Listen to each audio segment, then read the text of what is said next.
Welcome, everyone. I have the distinct honor to introduce some of my favorite people on the planet, actually, to this discussion today of kleptocracy.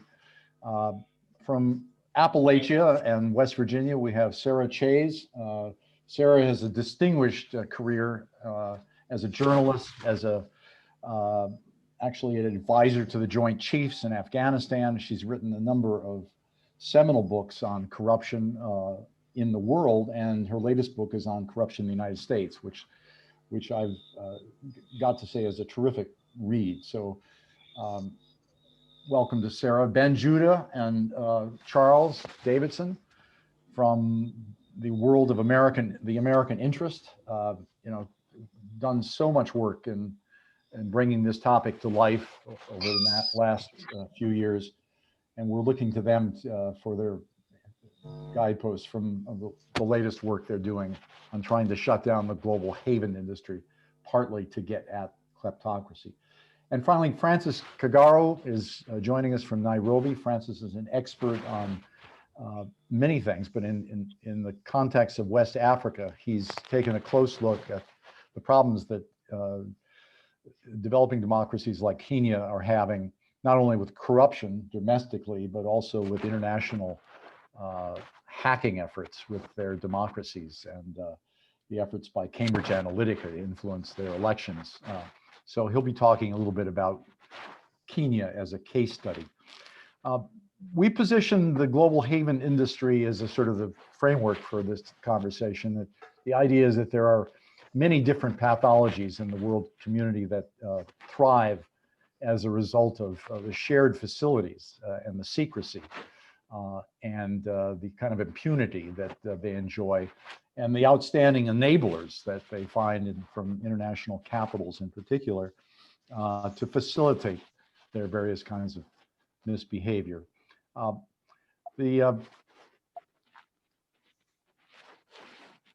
The overall problem of kleptocracy, which for purpose of this discussion we define as government officials and government and relatives thereof helping themselves to the benefits of being in power and diverting public assets, resources, and powers to their own private use or to the benefits of their parties, is a big deal globally. For many countries, it's more important than international tax dodging, which we saw in the last couple of weeks is a huge phenomenon. It explains a great part of the $20 trillion of offshore financial wealth that we find from developing countries. And we estimate that it's at least 5 to 10% of the global government spending each year. So it's economically a pretty important deal for many countries, more important than tax dodging. Part of the reason we have low support for tax justice in developing countries is that the state is often perceived as a thief, that resources that are diverted from taxation and from government budgets, people don't perceive them as being well used. The second thing we've learned about the importance of the issue we're discussing here is that human rights really are not independent of politics. You have organizations like one I've been working with, Amnesty, that has long taken a position that they won't endorse democracy or take a position on political institutions. But the overwhelming evidence that we're trying to challenge that point of view is that you can't really have rights, can't really have civil rights effectively unless you have more democratic institutions that have responsibility to the voters and to taxpayers. In fact, there's no successful example of development without a strong state that's able to control this kind of misbehavior. A second hypothesis we have here that's important to test, I think, empirically, is that kleptocracy doesn't appear to be mainly due to indigenous institutions, problems like culture or domestic issues. It's often has an important influence that foreigners have had and enablers, international enablers, especially in the context of the global haven industry that we're talking about. It's also used as a place to park a lot of the wealth that's derived from these activities.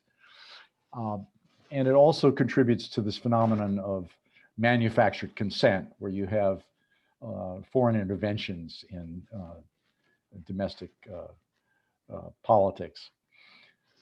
The final theme I think we want to test, the hypothesis here, is that strong states can get stronger by transcending kleptocracy. On the other hand, we've seen globalization tend to weaken some of the weaker states.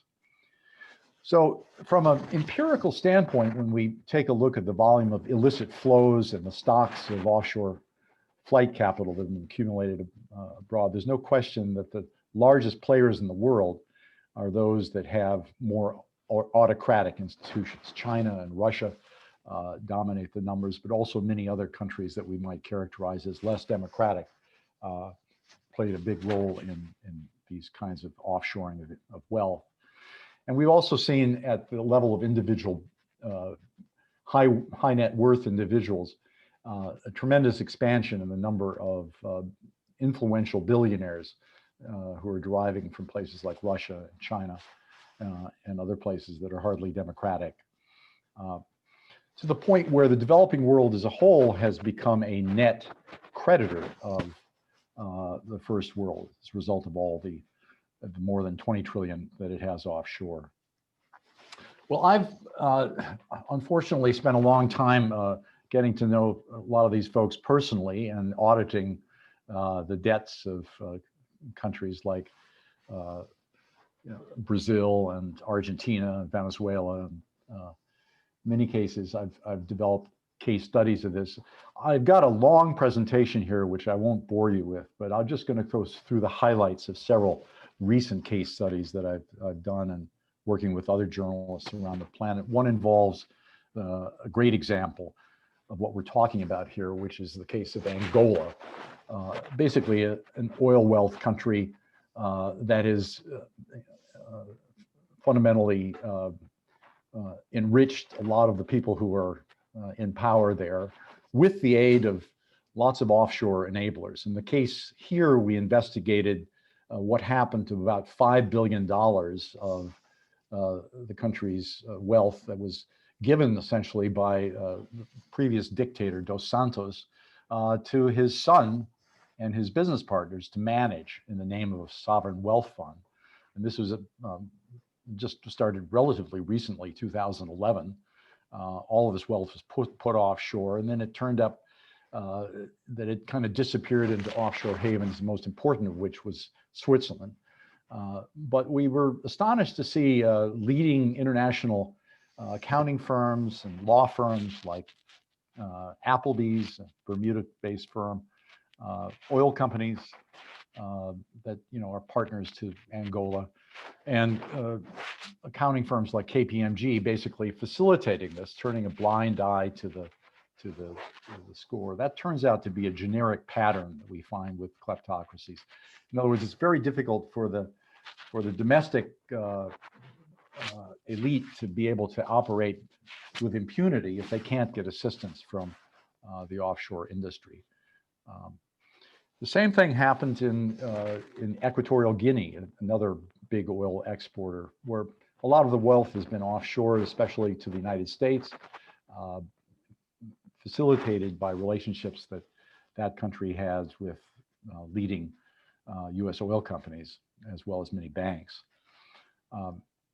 And that accounts for the fact that when you add up the foreign debt of Guinea today, it's a fraction of the offshore wealth that has been accumulated, but most of the wealth is privately owned, whereas most of the foreign debt belongs to the people of Equatorial Guinea. The same phenomenon I found in the Philippines in 1986. We had the Marcos regime being overthrown. People had been astonished that the Philippines, over a long period of time, had really basically failed to develop. And one of the themes here, I think, is that kleptocracy tends to lead to dismal kind of economic growth in country after country. depending on the nature of the kleptocracy, there's some exceptions to that. I guess China is the most interesting. But in the case of the Philippines, basically what I found that, despite the fact that MacArthur had gone to Japan, he was from the Philippines, and had presided over the successful restructuring of the Japanese economy in the wake of World War II. When it came to the Philippines, he did none of the reforms that he implemented in Japan. Left concentration of wealth alone, no land reform. He encouraged, in Japan, he barred foreign banks from being involved, but not on the Philippines. So by 1986, when the Marcos regime was finally dismounted, I ended up going to Manila and auditing the central bank of the Philippines to see what the heck had been done with the huge amount of foreign loans that had been given to the Marcos regime. And this turned out to be the main source of Marcos's enrichment, not just the corruption and bribery, but basically he and his friends had used the central bank of the Philippines as a piggy bank. And they had accumulated at least $7 billion, which is about a quarter of the Philippine foreign debt, and rerouted it directly from US banks that were lending this money to Swiss banks, where it ended up in private accounts. So this is a good example of the same kind of round trip when we found in Angola, where the money was channeled offshore, or in Equatorial Guinea as well. So that pattern of odious debt, which ends up being abused, is something to keep an eye on here. I want to turn very briefly to Russia, because this is probably the most important example of kleptocracy that we have to deal with. And there's a lot of slides here. I won't go through all of them in detail, but here we have, at the end of 2021, we have, this is a picture that we obtained from inside the Singapore free zone, where President Putin has actually stashed quite a bit of collectible wealth, against the possibility that he might be overthrown someday. But apart from that, his centralization of power over the last 20 years is quite phenomenal. And it couldn't have been done without the substantial help from the Russian elite. The Russian economy basically is a fraction of the size of the United States. The only place in which it distinguishes itself today is in the number of strategic nuclear weapons, and the fact that 50% of its ground troops are conscripts. So, it has abysmal real GDP growth, abysmal kind of economic performance for most people, but the elite has profited enormously. And I'll just highlight the fact that when we, in 1990, early 1990s, my friend Jeffrey Sachs was quite involved in doing a lot of restructuring there. There were great expectations for how the Russian democracy would be transformed, and what happened essentially is a good object lesson in how we failed to basically make this democratic transition work. The bottom line is the reform package that we insisted on, the neoliberal consensus in Russia, basically ended up creating enormous wealth for a very tiny group. And there were some key transition points here that if you pay attention to the construction of this kleptocracy, where the United States in particular, and both Democrat and Republican regimes contributed to the sad outcome. Sachs, I think, became a convert to the point of view that we basically had to give Russia a Marshall Plan, but he was simply unable to get either the Bush administration or the Clinton administration to agree with him. And in 1996, he confronts Larry Summers at Davos and says, all these guys that you're selling the state to are corrupt. You're creating kleptocracy. And Summers' response was, do you have any proof? So bottom line is Russia went through enormous deindustrialization during this period, made some fateful choices with respect to that. And at the end of the day, by 1996, less than 24 people had obtained basic control over Russia. 150,000 state companies were sold for $9 billion, $9.7 billion to the private sector, most of which was loaned by the IMF and the US government. So this is a case study of what we call odious privatizations. I'm going to conclude there, and we have a lot of material to discuss on all of this. The US and the UK are looking at potentially odious privatizations in the United States right now as a way of moving forward. So Sarah, with that introduction, let me turn it over to you and take it from there. Wow. All right. That was great. And the numbers are really striking, aren't they? I have to say, I did not get the memo that this was about offshoring. I got the memo that this is about corruption. So I'm going to take a little step back from the specifics of the kind of offshoring or what is done with ill-gotten gains of this sort, and really talk about corruption as a phenomenon. And the other point I want to make pretty clearly, as the title of the book that that I just wrote implies, there's a tendency when we talk about kleptocracy to see it as over there, right? All these colorful characters in places like Russia and Angola and whatnot are being predictable villains. And sure, boy, isn't it terrible that a few Western institutions like banks, institutions that we frankly love to hate, right? So we can kind of corral what the West is doing to facilitate, enable, and even reinforce this type of practice.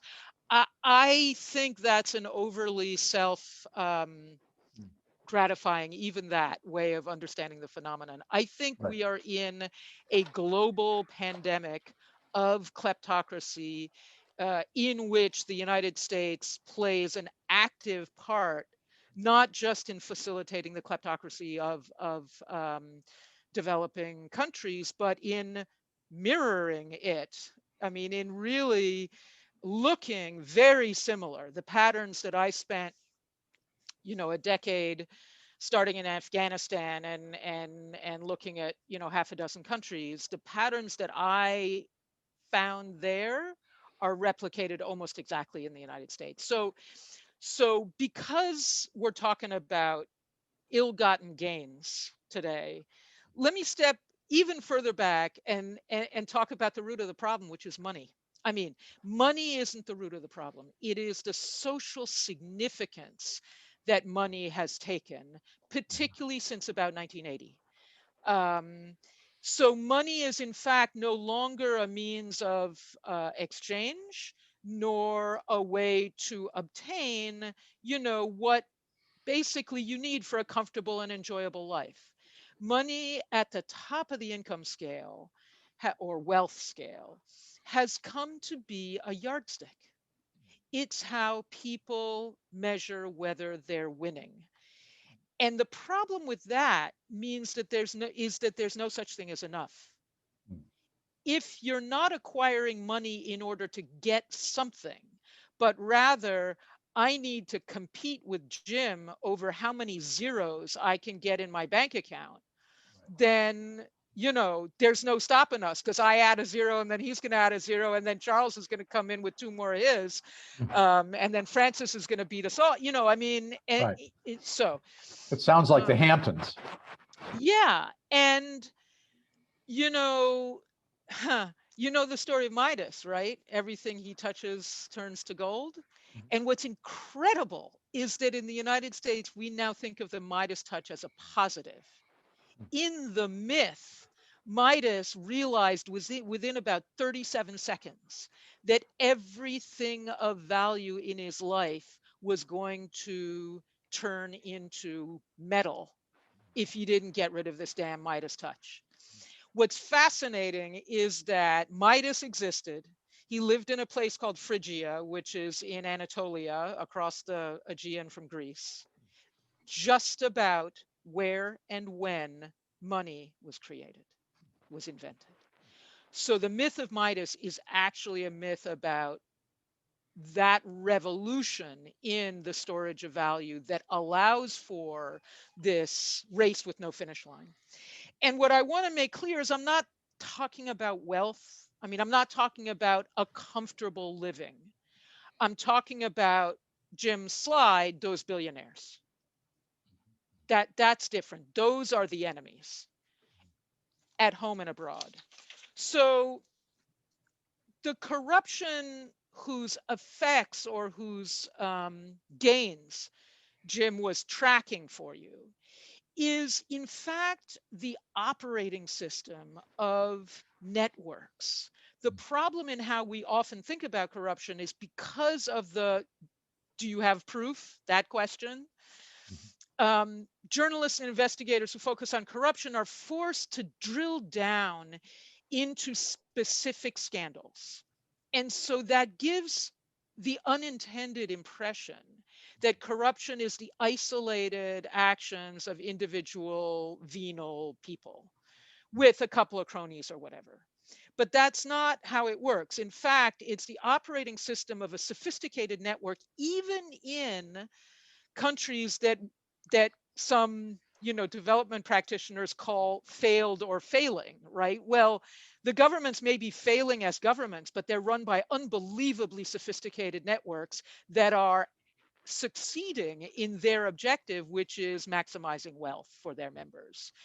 um, these networks importantly weave back and forth across the different sectors of society that we often hold separate in our minds, right? So Americans anyway can, stay up all night arguing over whether the private sector or the public sector is worse for your health. Like, who do we hate more, business or government, right? But the networks weave together the business sector and the governing sector, and almost always, including in the United States, the out and out criminal sector. And in places where there is armed violence going on, you will find members of armed groups also interwoven into these networks. And that's part of what makes them so unbelievably resilient and difficult to combat, because they dispose of the skills and capabilities and capacities of all of these different um, uh, sectors. Um, the role of people, network members who are in government, is, as Jim suggested, to siphon off public money into their own pockets, but also more broadly into the pockets of their co-network members. But that's not the only thing they do. So they also, along with raiding the central bank for themselves, they're going to be kicking, public procurement contracts and things like that toward their friends and whatnot. But I don't even think that's the most important role that they play for the networks. The role they play in government is to bend and repurpose the rules and instruments of government to get them to serve not the public interest, but the interest of the networks. And so, I could go through a list of the classic instruments of state function that they repurpose. Obviously, the rulemaking functions. So that's either the Congress, the Parliament, whatever, or short of actually being able to weaponize that. If there is a Supreme Court that interprets the laws, they want to capture that. In fact, they really want to capture the justice sector in general, because the deal holding the networks together is basically a share of the money going to the top, going upwards in the network, in return for impunity from repercussions going downwards in the network. That's the vertical integration. I was talking about the horizontal integration before across sectors. It's kind of like the mafia deal, you know, Mhm. um, and it's unbelievably important. And then you also have to be able to wield the justice sector to punish potential opponents too.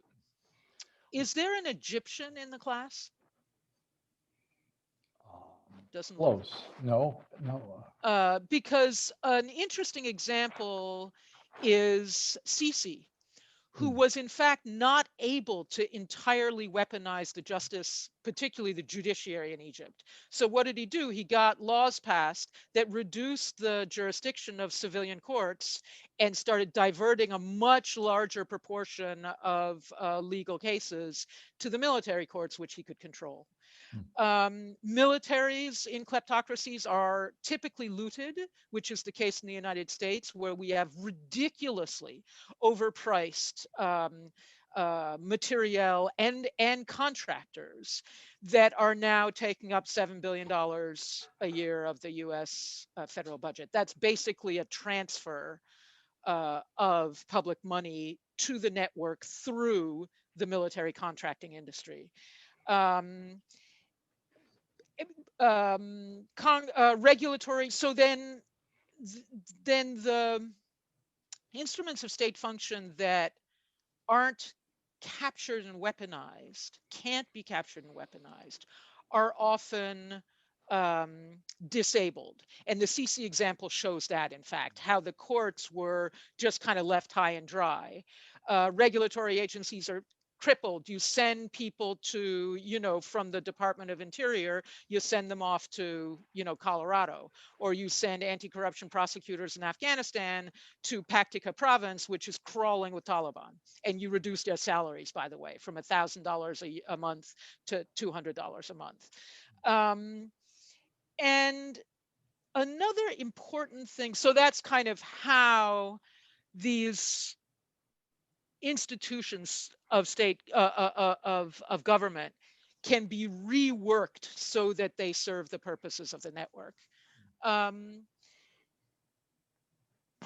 Another important thing to understand in the workings of a network is that the classic definition, legal definition of corruption is of a one-to-one, basically a one-to-one transaction, right? Quid pro quo. I give Thomas something and he gives me an A on my paper. But that's when you're working in a network, it doesn't have to be that direct, right? I mean, Thomas can give my daughter an A Yeah. just like that, knowing that at some later date, I will, you know, pay it forward or pay it back to a friend of his. And so there's a tissue of exchanges that holds these networks together. Um, as Jim made very clear, and as much I think of today's discussion is really going to drill down into, these networks cannot function without a rich tissue of enablers and facilitators. Mm. And I would say that the kind of registered agents, the real estate agents, the banks, and whatnot, you could call lawyers, um, you know, lobbyists in various quarters, you could call those the kind of active facilitators, people who sell their services um, for a fee. Um, and then there's this much squishier and even larger cushion of enablers. So in Jim's example of Russia, a lot of the Western assistance going in, being poured into Russia, served an enabling function for that kleptocracy.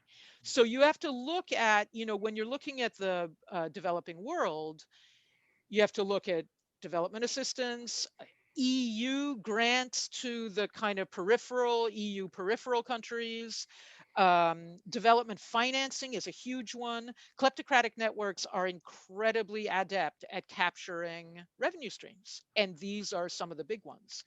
But similarly in the United States, so I used to work at the Carnegie Endowment for International Peace, and Charles Davidson used to work at the Hudson Institute, and we both have a couple of stories about this, about the money that our erstwhile institutions are taking from whom. So recently, Carnegie Endowment accepted $4.5 million from Charles Koch. Now, this is a gentleman who has spent his entire career working to dismantle democracy in the United States. That is his single-minded project. Um, he is an extraordinary, I think, if you include both him and his late brother and all of their holdings and industries, I think that they are by a good long shot the wealthiest people in the United States. Koch Industries has been guilty in the last decade of close to 500 violations of US and state law and regulation in the areas of environment in particular, employment, and antitrust. So my former boss at Carnegie is on Koch's website now, you know, Yeah. expansively accepting this gift. And our program, when I was part of it, was called the Democracy and Rule of Law Program. Mm. That's an enabler. That's an enabler. And the ecosystem of enablers is extremely vast. It turns out to be even vaster than I quite understood that it was when I was writing about it.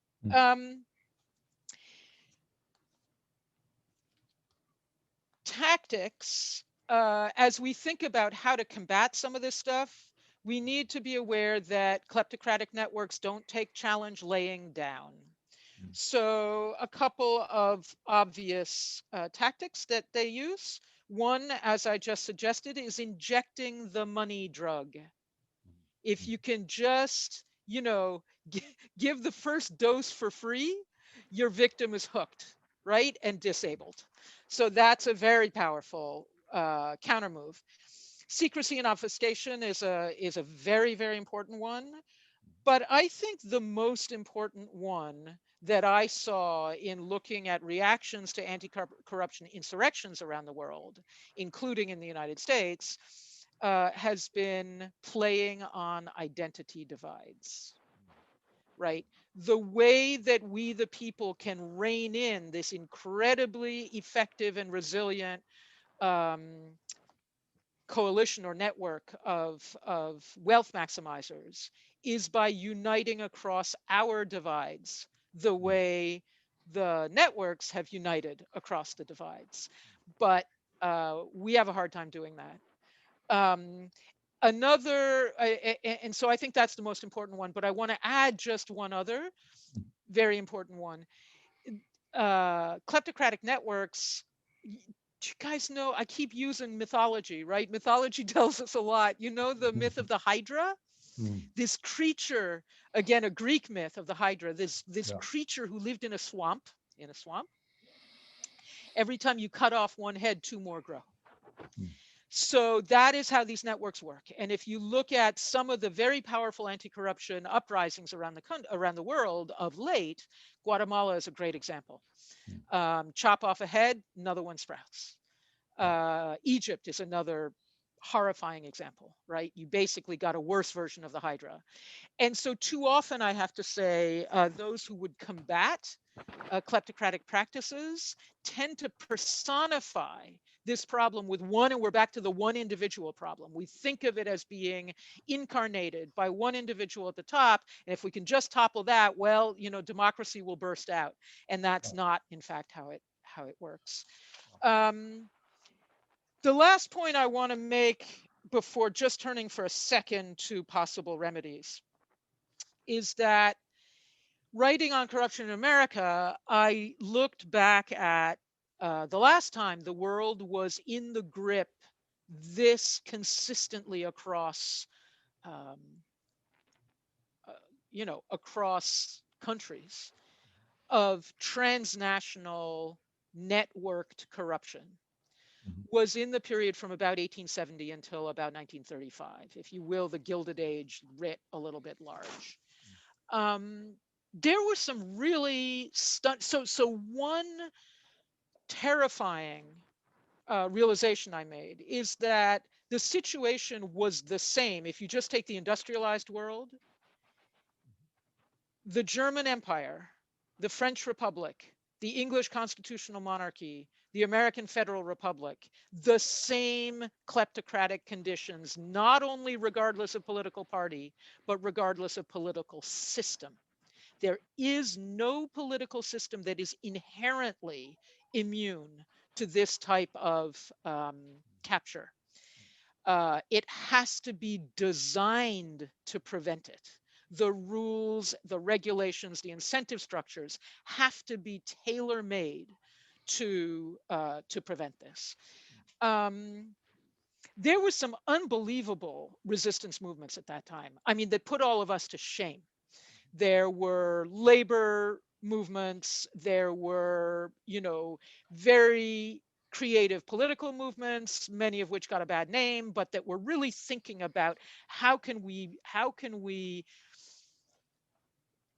make decisions and share inputs and outputs in such a way that everyone, that things are shared, both decision making and the results of decision making are more widely shared. One of the most creative movements came out of the rural south of the United States. It was called the Farmers Alliance. I mean, it's really amazing. People in their covered wagons were going to the schoolhouses and taking, learning from traveling teachers about money supply. I mean, sophisticated economic, ideas like money supply and, the impact of chemical fertilizers and how to pool their orders for input so that they weren't at the mercy of their local furnishing agent, whatever. These movements came up with some remarkable reform ideas, many of which were later adopted. Mm. Later being the key word. None of them survived. None of the movements survived. And none of these reform ideas were implemented in their time. What is it that broke the grip, the global grip of the kleptocracies? The calamities of the first part of the 20th century. Two world wars, that's two genocides, mass starvation in Europe, the use of the nuclear bomb, a global economic meltdown, and a global pandemic that makes COVID look like nursery school. Yeah. That's what it took. We're on that road, guys. We are on identically the road that the world was on, in the late 19th and very early 20th centuries. We have had the same succession of stock market crashes and other crises that they had back then that, basically continued every 8 to 10 years until approximately, until the First World War and then 1929. I could draw the exact parallel between the terrorist bombing that took place on Wall Street in attacks in 2001. I mean, the identical action with the identical intent, having the identically opposite effect of reinforcing the kleptocratic networks, which led almost immediately in both cases to a giant economic meltdown. I mean, it's really amazing. So this topic is really urgent. This is not a technical, accounting, kind of, a scandal over there, or isn't this terrible? I mean, this is not just a future of development or the future of democracy. This is our future. And that's why I'm really glad you're taking this class, because you're going to have to take this on. What a terrific message. I want to get other people to ask questions here, but I okay, all right, that's fine. Yeah, that's commend great. you for your call to action, and I think yeah. that's just a very helpful thing to do. But we'll come back to this question, which is ultimately the issue is what we do about this. But first of all, I want to, sort of students, do you have questions for Sarah now? Or, I have any number of things I'd love to ask her about, what we learned from the Afghanistan experience and her experience with the US government about trying to make reforms happen. But there's just 1,000 different topics to ask her about. Tobias, Harrison, Reza. Yeah, I have a question. Well, first I wanted just to say thank you so much for speaking to us today. I was just wondering, how do you think it's possible to get kleptocracy to the same level of national attention, especially in the US, as like other threats like terrorism? Because I feel like with terrorism, it's very easy to paint like common enemy and create public fear, but kleptocracy is so much more complex and like a very insidious force, a global network like you were talking about. So yeah, I hope that's clear. It is very clear, and it's a very apt question, because that's exactly what happened in 1920 and in 2001, is basically the terrorists in both cases were aiming at the kleptocracy. If you go back and look at Al-Qaeda's writings, you will see it's not really about, Western promiscuity or something like that. It's about, what they explicitly stated was it was about the global kleptocratic lifestyle, and in particular, or not lifestyle, but system, and in particular, the US role in reinforcing and enabling that in the Middle East, in particular in Saudi Arabia. And in 1920, it was anarchists who, were very explicit in their, I'm looking at Ben, who looks skeptical about this. Ben, is that a nervous twitch, or are I'm you a little bit skeptical of that characterization of Osama bin Laden. Okay. Yeah, well. It's pretty interesting. It could be a pretext, fine, but it's very consistent across extremist groups, in fact, across Islamist extremist groups. I don't know if there's anyone from Nigeria who on the line who could talk about Boko Haram, but that's definitely an argument that Boko Haram made too. But the point is that, the anarchists certainly were after kleptocracy. And the point is, once they committed a terrorist act, that swivels everyone's attention to the terrorists as the bad guys and diverts their attention from the kleptocrats as the bad guys. Yeah. So your question is absolutely brilliant,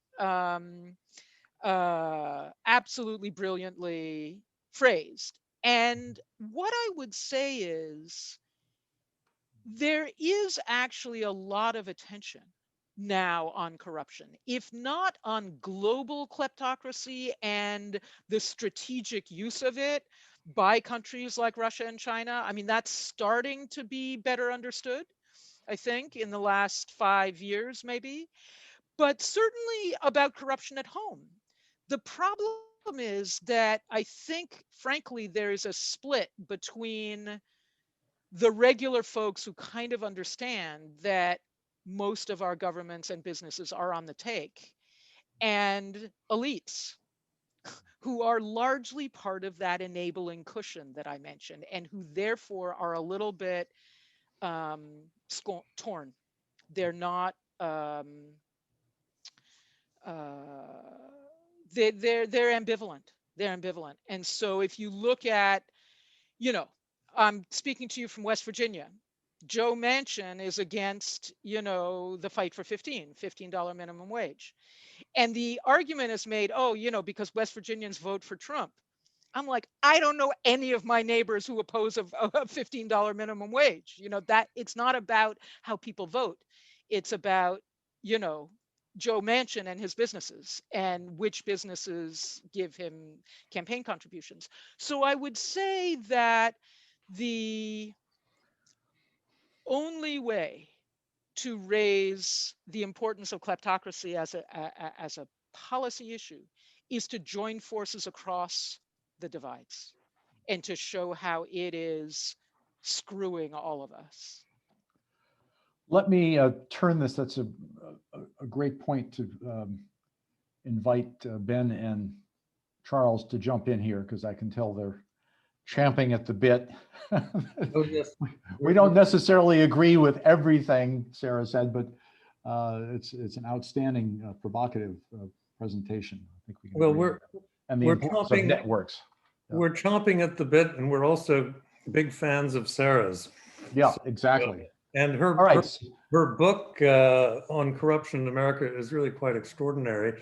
And in answer to the student's question, I'm sorry, I didn't, to Rais's question also, this whole issue of kleptocracy and corruption has been elevated in terms of the amount of attention it's getting in our government.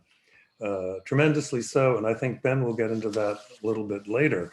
The next segment of this class then, or seminar, Ben and I are going to split. So I'm going to go into a little bit of history and analysis of how kleptocracy, as we define it, has come to be in recent history to become such a big problem. And then, well, I'll also touch on what happened in Russia in the 90s with Harvard, which is very much not to Harvard's credit. So it's a perfect subject to talk about in a seminar at Yale. So I'll give him hell a little bit. And yes, Jeffrey Sachs was involved, and I guess that he had an epiphany about this. And then Ben will talk about what's going on now in terms of reforms and the wonderful things that are going on right now, which are quite heartening. But I won't say more of that. That's for Ben. So Sarah talked about, approached this whole subject from a little bit of a different perspective than we're going to bring, but none of it is contradictory. These things are entirely complementary as approaches. And at the center of all this, we see the global haven industry, which is the focus of this overall seminar. And I've been involved with working against that global haven industry and know Jim extremely well over the years, and know Thomas from back when we were both involved with Global Financial Integrity, which I co-founded when Thomas was on the board and I chaired that. So I've seen these efforts going on since 2005, shall we say. And Rais's question back in 2005, we would have said, well, you know, there's really not much we can do. We can only think long term. I mean, at that point, there were a handful of pioneers who were interested in these questions.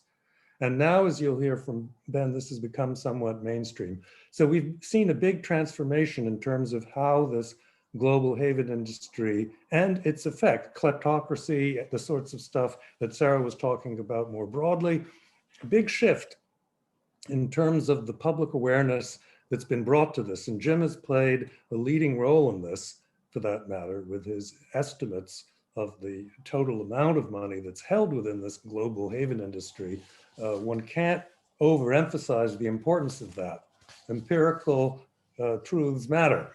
And then, of course, we've had the Panama Papers and the Paradise Papers and all sorts of things that have brought this to light. We didn't have any of that in 2005. It was truly embryonic at that point, any sort of reform movement. But let me jump now to kleptocracy per se, because we didn't talk about kleptocracy back then. We talked about offshore and tax evasion and all sorts of things. Kleptocracy became a big political issue when Putin invaded Crimea, really.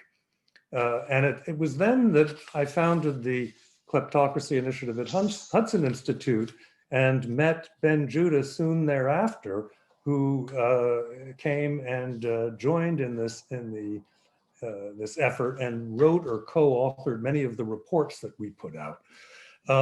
But the issue wasn't so much kleptocracy, but authoritarianism. We suddenly faced a situation where the post-World War II peace was being disrupted by aggressive authoritarianism. So we had a new conflict, and in some ways it's the defining conflict of our time, democratic nations against the very aggressive authoritarianism of China and Russia. And how do we win that conflict? Well, our insight was that all of these authoritarian nations that are being so aggressive towards us are kleptocracies. And so we have to be very specific about what we mean by kleptocracy in that context, because we all know what the word means. But in the 21st century, we have a business model of authoritarian states, which is true of all authoritarian states right now, essentially. It was very true a few years back. Now one could argue about China. But the business model is you loot at home. So you have a very small elite or even one dictator in the case of some of these African countries, where they loot resources from their own country. But then the loot is not kept at home. The loot is brought into the global haven industry using the same mechanisms and structures and people even who previously were doing the tax evasion business and all that stuff, which of course still continues. But that, and this is very Sarah Chayesian, that all melded into one thing in terms of the global haven industry. So my insight, my notion when I started the Kleptocracy Initiative, and still I think the fundamental counter-kleptocracy move in terms of these authoritarian states that we have at our disposal, is to use this leverage that we have because they're using us for asset protection. All these havens, this global haven industry, we control it. They're using it as part of their business model. And therefore we have huge leverage upon them because all these authoritarian states are structured with looting from their home countries and parking a great deal of it in Western rule of law countries and dependencies of those countries, such as the British Virgin Islands, the Cayman Islands. In our case, it's not really a dependency, it's Delaware, it's other American states, but we've got their money within our shores, really. So we have huge, huge leverage there. And this is very fundamental and needs to be understood. And we're starting to take measures and to really recognize this, but it needs to be understood further. And this is a change in terms of what authoritarianism had been before. Now, caveat, China arguably is somewhat less of a kleptocracy under Xi than it was before. It's become perhaps more of a pure dictatorship. But we won't go, I won't go down that rabbit hole right now. Now, apart from this geopolitical conflict between authoritarianism and democracy that I've highlighted, there's also an equally important issue and something that has emerged more recently in terms of our understanding of it. And that is, what is the effect of these kleptocracies on us when we welcome them into our societies, when we open our global haven industry to them? How does that affect the democracies internally? When you invite all these bad people into your neighborhood, what happens? And we published a paper on this at Hudson Institute, which was quite seminal, I think, by Ilya Zaslavsky. And interestingly, I got contacted by the FBI a few days after it came out. I mean, that interested them. And it was really about cultural things, about how the massive acceptance of kleptocratic lifestyles of the Russian oligarchs in Europe, all of this stuff going on. How is this affecting our societies and how is it corrupting us?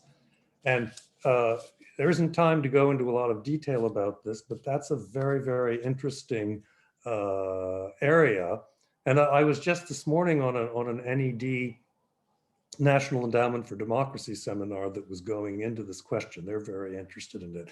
But that's an area, and getting back to Sarah's remark about culture, this whole business of the culture of money and our values. I mean, why have we been so okay with this kleptocracy enabling industry? I mean, it fits this money culture of the 80s that Sarah was talking about. There's no social censure yet. It's maybe starting to develop a little bit, but no social censure for being a lawyer or financial person servicing the kleptocrats.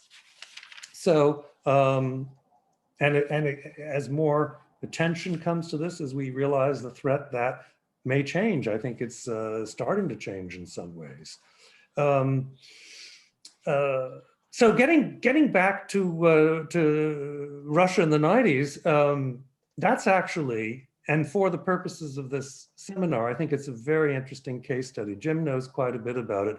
He doesn't like it when one bashes Harvard too much, and Jeffrey Sachs on this, because he went to Harvard and he's friends with Jeffrey Sachs.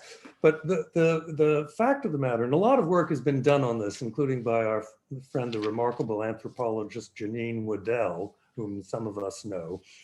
She was early on this stuff. And I should say, and the students, I hope you take a look at this. It's easy to find. There's a remarkable piece. The best summary of this case, if you will, is in Institutional Investor magazine. You just go Institutional Investor, Harvard in the 90s, and you'll get right to it. Well, the story includes the fact that Harvard had to pay a $26.5 million fine to our government for what they did. And what happened is, and it was just Jim described a little bit, so we had a team that went in there to advise the government, trying to turn them into a healthy capitalist democracy. And the team itself, and what Jim didn't mention, engaged in corruption themselves. And they educated a number of Russians in how to use the global haven industry, and were caught with their hand in the cookie jar themselves. I mean, it's quite extraordinary. So it's a dramatic example of this haven industry in action and of Western culpability in this regard. So let us, and then I should turn things, I have other comments, but I think I should shut up and turn things over to Ben. Let us imagine what the geopolitical difference might be if these authoritarian countries could not have the business model we provide, but if the loot, they could still be kleptocracies, but what they loot had to stay within Russia or had to stay within China. What would be different? And I think there are a lot of things one can speculate on and think about, but I think that's a very important question. And let me end with that and pass the baton to Ben. Great, Charles. Good. I've got a lot of questions for you, but let me go to Ben. Thank you so much, Charles, for that brilliant presentation. I thought that laid out everything magnificently. And I just wanted to say very quickly that I'm a huge admirer of Sarah's work, and I agree with almost everything she said. And there was just one tiny little disagreement I had there. So not to take, don't want that being taken misunderstood in any way. So I wanted to speak for 10 minutes, and I wanted to talk about 4 things. The first is understanding the mainstreamization of this issue. The second is understanding where it now fits in the politics of the Biden administration. The third is looking at a case for optimism, which is regulatory convergence that's happening on both sides of the Atlantic, and how that could open up space to close the regulatory asymmetries, as I like to call them, through which kleptocrats slide and glide. And finally, I'd like to talk about the geopolitics of the issue and why, where this issue can fit into the sort of Biden administration, but also the UK and the EU's attempts to find a new narrative and a new story for Western foreign policy and for democracy. So let's just begin with the mainstreamization of this issue. As Charles pointed out, you know, the moment that the mainstreamization of this begins is with Russia's invasion of Crimea, and this was when the Washington security establishment and the Washington think tank establishment, working on Eastern Europe principally, but also foreign policy more broadly, began to wake up to the fact that kleptocracy could pose a threat to US interests and a threat to democracy, and was stalling democratization around the world and even participating in its rollback. So that's the first moment of breakthrough for the issue, out of pockets in academia, out of the development space where it had already been prominent, into a new audience. That led to the second breakthrough, which was during the long years of the Trump administration, where the issue of kleptocracy had become bound up with Russia, which meant that it entered the firmament of democratic thought and democratic ideas. Kleptocracy as a concept was frequently invoked by thinkers and activists and pundits aligned to the Democrats as a way to both understand the Trump administration and its links to authoritarian players around the world and its myriad relationships to them. So that was the second breakthrough, which is that the concept offered a way to explain what was happening under the Trump administration, and also a politicizable tool to attack the Trump administration. So that was point two. This leads us to the campaigns, where in the long wind up to the presidential election, 3 different campaigns in 3 different ways made kleptocracy a big part of their pitch.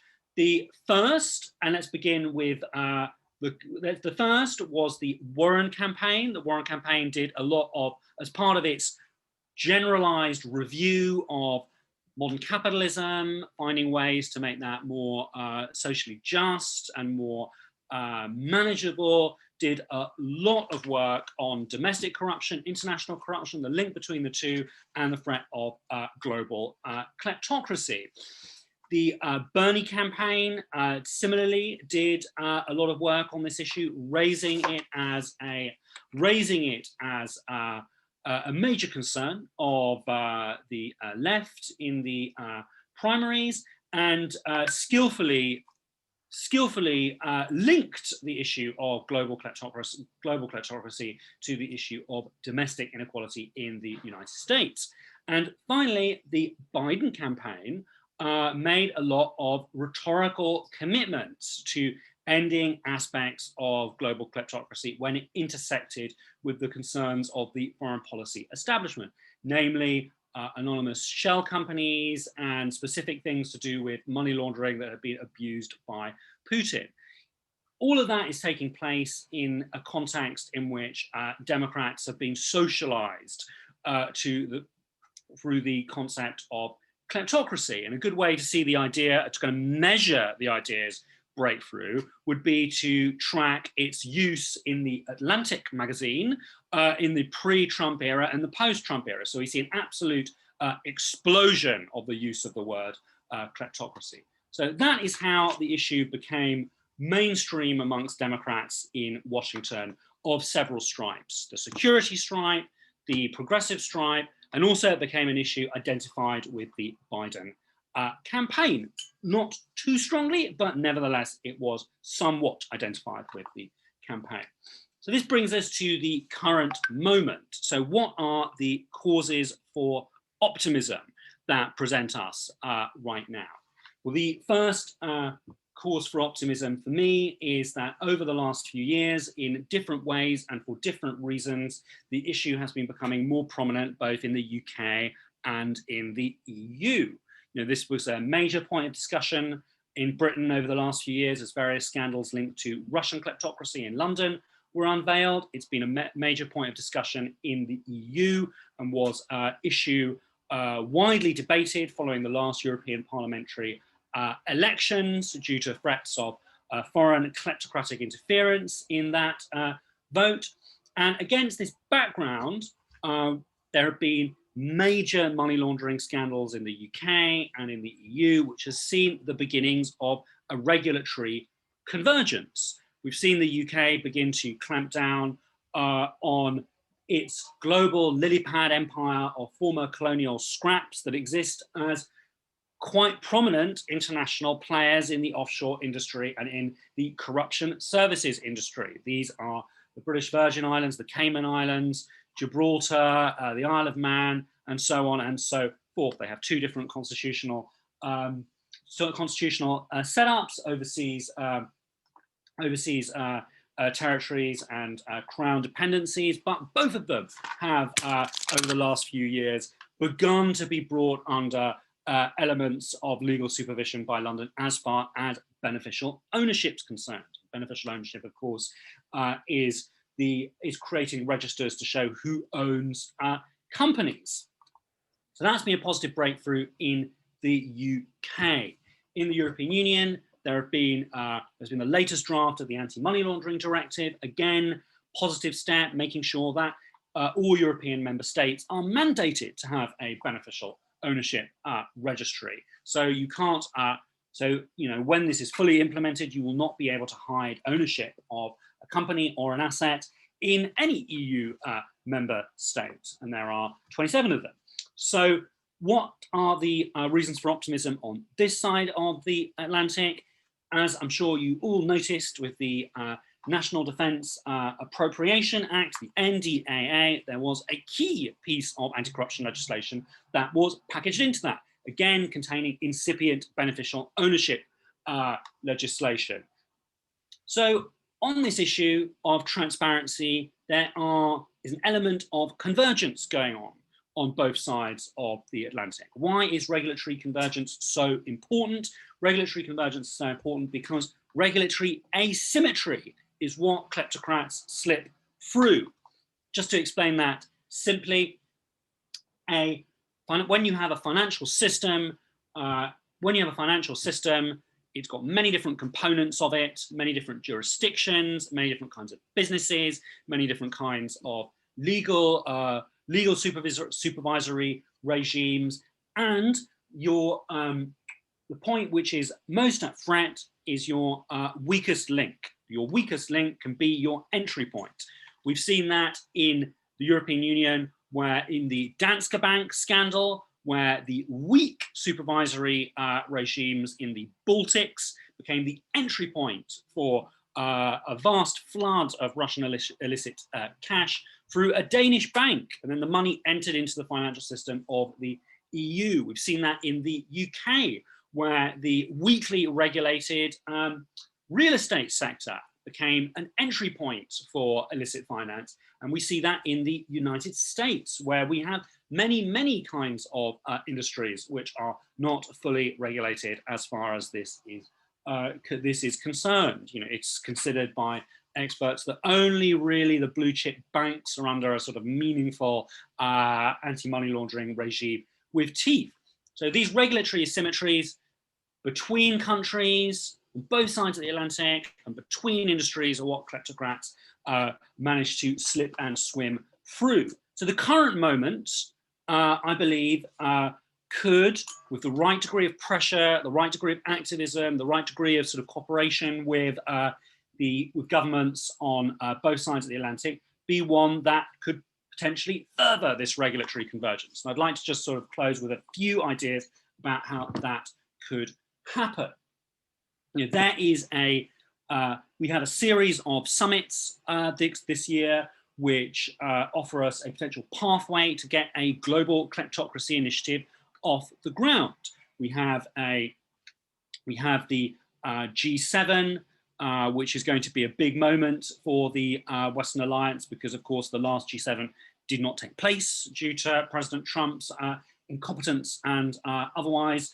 We have the G20, which is going to be chaired by Italy under the form of the president of the European Central Bank, Mario Draghi, who's somebody who knows a lot about this issue, and a country with a lot of concerns and history of problems with corruption. We have the pledge by the Biden administration for a summit for democracy, currently quite unformed. That's an idea that could be filled in and given meaning there. And I'm told by sources in the administration is supposed to have a corruption component. And we have a United Nations General Assembly special session on corruption, offering a chance for these ideas to be socialized. So what I believe could be a good way forward would be for the key countries that are the key nodes, as Sarah so brilliantly explained earlier, in the global financial system, the Western countries and the East Asian democracies like Japan, to come together and agree a global kleptocracy initiative that would set some common standards for regulation. And I can go into more details in the Q&A of what those might look like if you're interested. This could be presented at the G7, enlarged at the G20, and then presented to the global community at the United Nations Special Assembly and to all democracies to potentially join up at the Summit for Democracy. What is the geopolitical setting for this? Geopolitical setting for this more broadly is that the Biden administration is committed to an intensifying version of strategic competition with China, which it is determined to win. And I think it is important for them to realize that in the global competition with China, it's not the same as the Cold War of the 20th century. One of the key dynamics of this contest between democracy and autocracy will be that there are many swing constituencies in the international system. Swing countries, swing constituencies in the global middle class, even European countries, which aren't fully sure whose leadership they should be seeking. And the best way for the United States to demonstrate that its leadership means something, that its leadership isn't merely what the latest 5-year plan calls hegemonism, but is about a positive project, would be to commit to building a cleaner world that's in the benefit of all. You know, only democracies can truly root out corruption or get close to it because of the freedom of information. This is something that autocracies are always going to struggle with, and making anti-corruption a flagship issue for what democracy is about can be a good illustration of a US foreign policy in the world that is constructive and in the interests of all, that demonstrates a form of leadership which is non-imperial and positive for the 21st century. So that's my little presentation concluded. You know, I'd love it if you could sort of bombard me or pinprick me with questions, and I'm here to answer. Terrific. What a great summary.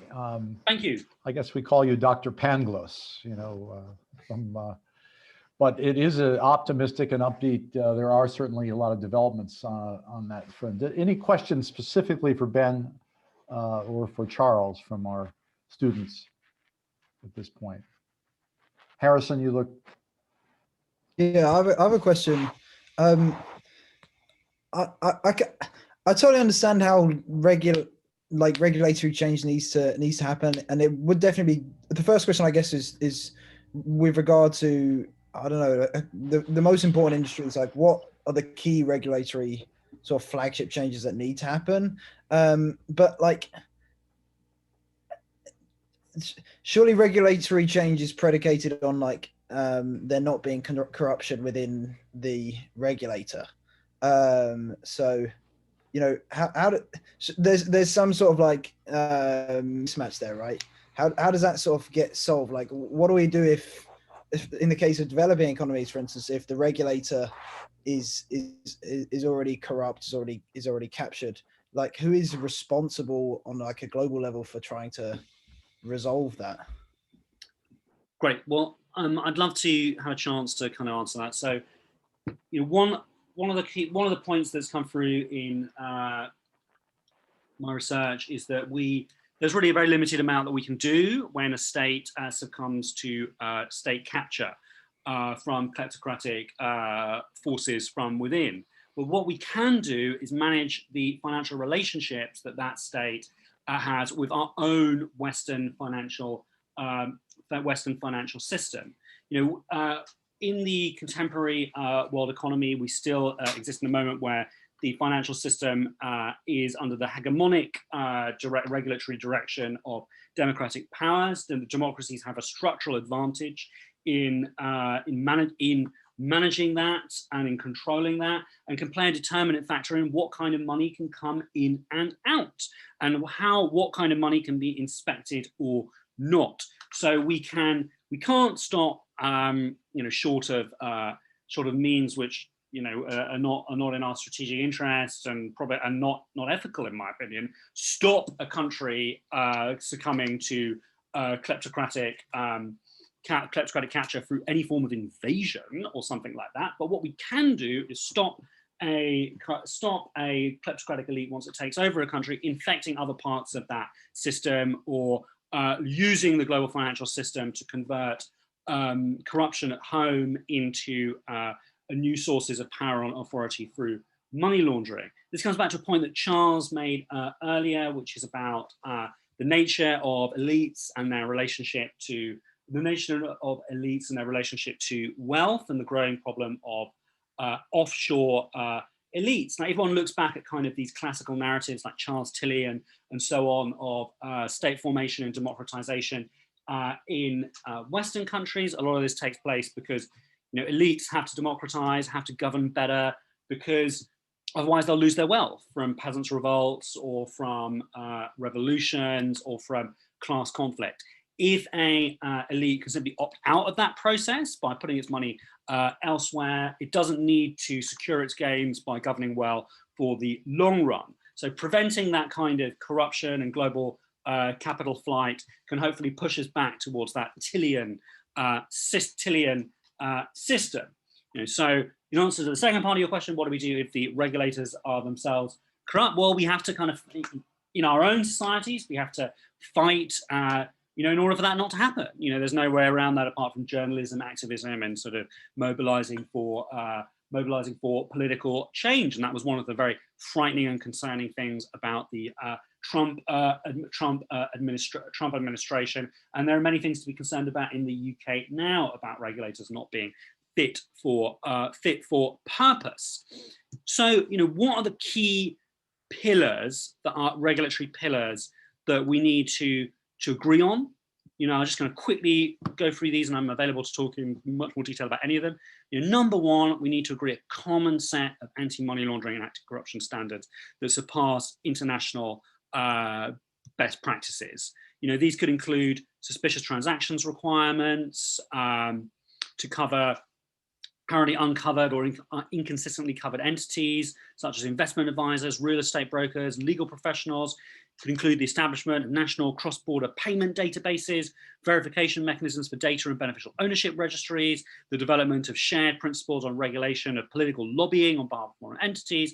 And in the EU, it could involve the creation of an EU anti-money laundering agency and anti-foreign bribery investigative body to issue civil penalties and issue public reports on its findings. Something else that we need to do is pledge to adequately resource institutions and strengthen the enforcement of laws and regulations we currently have on the books to prevent illicit finance and corruption. It's been a major cause of Charles. I really think it's very important, and not least because we have a growing problem where what we say we have in our legislative framework and on our books, and the gap between what is happening in practice is growing, and that is very bad for our credibility as a legal system.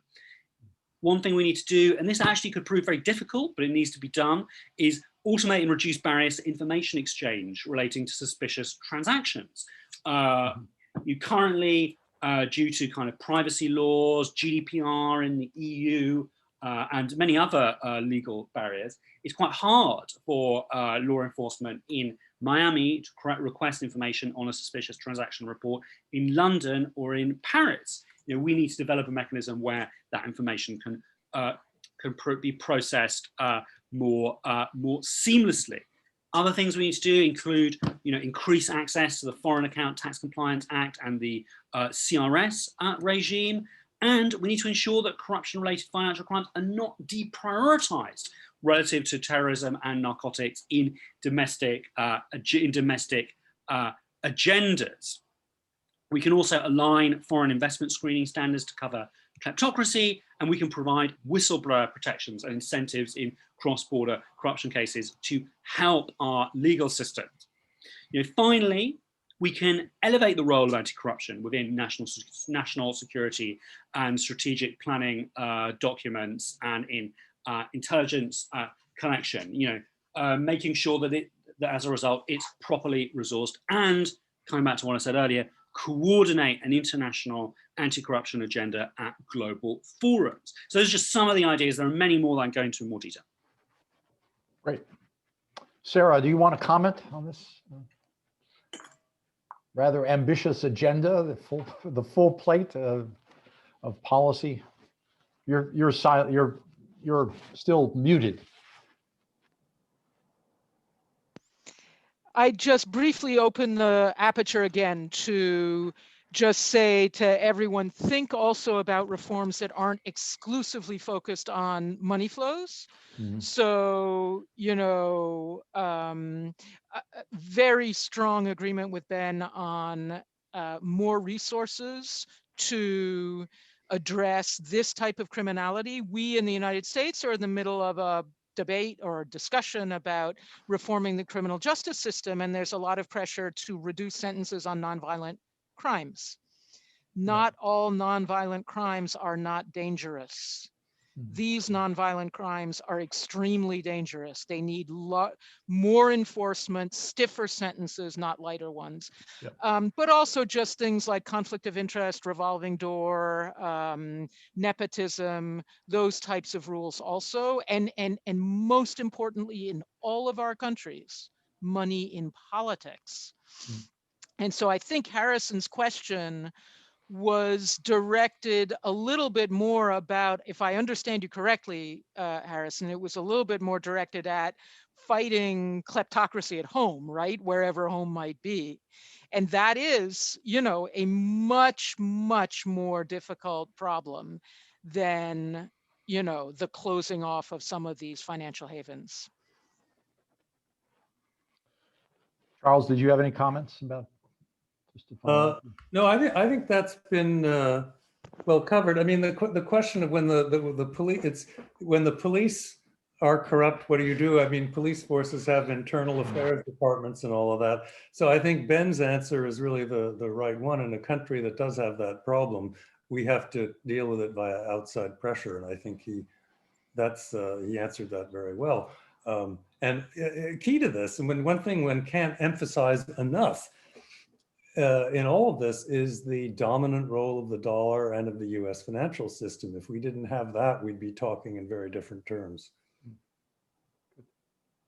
I just want to make a couple of points. First of all, I can't resist commenting on the Harvard thing. It turns out that the guy who was actually the key provider of information to that Moscow team was a fellow that you know very well, because he later, I think it was the reason you left Hudson Institute. He turned out to be a great big billionaire and moved to the United States, Len Blavatnik. And he now wants to actually acquire the naming rights for the Harvard Medical School. So he has moved on in stature, but he was back in the day, 90s, he was providing these folks with lots of information. Anyway, I guess my basic reaction to Ben is, that's a good aggressive agenda. But when I talk to my friends in Germany who are experts on money laundering on the ground in enforcement, or in the United States, FBI, and those, they say, we've got so many laws on the books. The measure for how we address this is, do we have investigative resources? And are we actually putting people in jail? Right. And, we just had 7 MPs, members of the German parliament, dismissed for taking bribes. Germany is widely perceived as this relatively clean place, but in practice on the ground, that's where Hezbollah is sending its cash. They're investing in Germany because there's a lot of loopholes. So I think at the end of the day, as a journalist, the sort of bias I have is there's no substitute for having investigative resources, either public or journalism. And we're going to continue to need that. The idea that we can fix this with just technical fixes. I mean, the beneficial ownership registration laws are a lot better than they were in some sense, but they exclude journalists. We can't get access to that new US database. And furthermore, if you're a hedge fund, you're not included in the reporting. So you have BlackRock. BlackRock has all these private investors around the world. Nobody knows who they are. They're operating the biggest real estate funds on the planet. Tens of billions of dollars. They have the second and third positions in the US Treasury under the Biden administration. So I'd love to hear the Biden administration coming up with some very hard-hitting reporting requirements for hedge funds. I don't expect it to happen, but Jim, do you mean BlackRock or Blackstone? BlackRock. BlackRock. Yeah, BlackRock. We had an experience under the Obama administration. Credit Suisse was fined $2.6 billion for evading taxes. And Obama's Department of Labor had a decision to make about whether they would allow Credit Suisse, the second largest Swiss bank, to continue to advise US pension funds. And so Ralph Nader and I went to the Department of Labor under Obama, and we testified at the hearings. We had a whole day's testimony talking about Credit Suisse's horrific track record. We had Holocaust victims who've never been paid from the 1990 settlement. Just a whole litany of things. A guy from Australia, a fellow from Germany, talking about Credit Suisse as this serial offender. And at the end of the hearings, they said, thank you very much. And they extended them, they have a virtually unblemished track record of giving waivers to these giant banks. And Credit Suisse got their, one of the waivers in 2014. They got another waiver in 2019, and now they're on their next waiver. So we hope that there's actually the will on the part of this administration to depart from this kind of behavior when it comes to specific institutions that get caught. Anyway, let me throw this over to Francis, who is in Nairobi, waiting patiently. It's late there. What time is it in Nairobi, Francis? Francis. Hello, everyone. Thank you, Jim. It's just a few minutes to midnight here in Nairobi. Yeah. But it's all good. In any case, we are spending all our days in the house because we are just under a new lockdown against the third wave of the COVID here in Nairobi. So I was telling Jim that I can't move to the country to see my parents until 2 months later. But it's all good. So when I was listening to Sarah's presentation and, listening to her describing, the foundation of kleptocracy and corruption, she mentioned all the things that you would say about Kenya, my country. The only thing she didn't mention is Kenya by name. Otherwise, her presentation would have fit the bill. Then on the other hand, listening to both Charles and Ben, and particularly Ben talking about what things we need to do and what interventions from a legislative point of view, from a policy point of view, including beneficial ownership legislation and requirements. Sounds like all the solutions that Kenya should have, and actually Kenya has put in place, but is not following either of that. Because I think we would rank number one, among top 5 countries in the world that have put together, anti-corruption laws, anti-money laundering laws, and policy interventions. But you find Nairobi is such an attractive, center for dirty money from the region, from Asia, from the Great Lakes region, stolen, bullions from Congo, from Central African Republic. From Sudan, from Rwanda, from Uganda, all that money finds itself in Nairobi. And from our side, with all those laws and institutions, we have a Kenya Anti-Corruption Authority. We have, a Department of Public Prosecutions, that is actually enshrined in the Kenyan Constitution of 2010. but you find that all these are toothless dogs, that the perpetrators of corruption and kleptocracy get scot-free. You find that if you look at the amount of figures that we talk about lost here in Kenya, Transparency International has consistently reported and published reports of the amount of money that is lost from our economy, and puts that figure at a third of our annual budget. In 2020, our annual budget was about $30 billion US. So if you just do quick arithmetic, that would be about $10 billion lost. But if you look at the people who are prosecuted and people who are actually punished for theft of public resources, you might think that only junior bureaucrats are prosecuted. You might think that Kenya has the highest concentration of the most clever low-level bureaucrats in Kenya, because no senior government official, no minister, no permanent secretary, no head of CEO of a public corporation where millions of Kenya shillings, millions of dollars get lost, ever get prosecuted or ever find themselves behind bars.